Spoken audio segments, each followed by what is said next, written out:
আপনাদেরকে বারবার বলি যে আপনারা এইভাবে ফলো ব্যাক ফলো চাবেন না, তারপরে আপনারা বারবার কমেন্ট করেন, একই কমেন্ট করেন।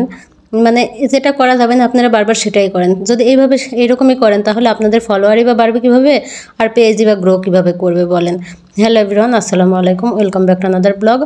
আজকে আমি রান্না করব ধুন্দুল আর আলু দিয়ে বাটা মাছ। তো এই এক প্যাকেট মাছ, মানে এটাই রান্না করব, ছোটো মাছ এটাই শেষ। তো আমি প্রথমে মাছটা ভেজে নিলাম। আমি একটু মশমশা করেই ভাজি, কারণ আমরা একটু ভাজা মাছ ছাড়া খেতে পারি না। তো আমি কড়াইতে এখন ওই তেলের মধ্যে অল্প একটু তেল দিয়ে পেঁয়াজ দিয়ে দিছি, তারপরে একটু জিরা আস্ত জিরা দিছি, আর আদা রসুন বাটা দিচ্ছি।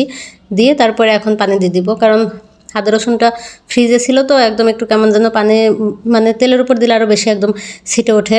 তাই অনেক সময় না ভেজে আগে পানি দিয়ে দিলাম। এখন পানির মধ্যে এটা সিদ্ধ হয়ে যাক ভালোভাবে।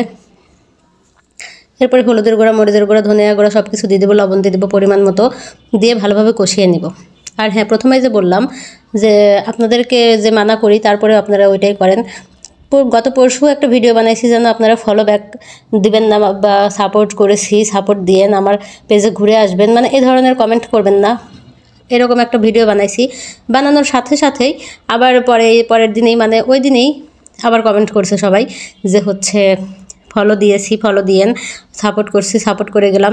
মানে এই ধরনের বারণ করার পরেও আপনারা এই কাজটাই করেন। আপনাদেরকে এতবার করে বারণ করা হয়, তারপরেও যদি আপনারা ঘুরে ফিরে একই কাজ করেন, তাহলে আপনাদের পেজ গ্রো করবে কীভাবে, রিচ করবে কীভাবে বলেন। আপনারা এভাবে ফলোয়ারের পিছনে না ঘুরে আপনারা বেশি বেশি পেজে টাইম দেন, বেশি বেশি অন্য ভিডিও দেখেন, গঠনমূলক কমেন্ট করেন। দেখবেন আস্তে আস্তে এমনি ফেসবুকের যখন সময় হবে, ফেসবুক টিমের, তখন আপনার ভিডিও এমনি ভাইরাল করে দেবে, আর ফেসবুকে আপনার পেজে ফলোয়ারও বাড়িয়ে দেবে। শুধু ধৈর্য ধরে কাজ করুন, এত তাড়াহুড়া কিসের। পেজে কাজ করতে আসলে আপনি হাতে 1 বছর সময় নিয়ে আসবেন। যাদের লাক ভালো তাদের দেখা যায় 2 মাসেও হয়ে যায়, 6 মাসেও হয়ে যায়। আর যাদের একটু লাক খারাপ তাদের দেখা যায় যে 1-1.5 বছর 2 বছর সময় লাগে। তো সময়টা হাতে নিয়ে কাজ করেন। সময়টা হাতে নিয়ে কাজ করলে দেখবেন কখনো ফেসবুক থেকে ব্যর্থ হয়ে যাবেন না, সফল হয়ে আসবেন। কারণ ফেসবুকে যারা কাজ করে, যারা ধৈর্য ধরে কাজ করে, তারা কখনো ব্যর্থ হয় না, তারা সফলতার মুখ দেখেই। সো আমরা সবাই চাই যে সবাই ধৈর্য ধরে কাজ করি, যেন আমরা সফল হতে পারি।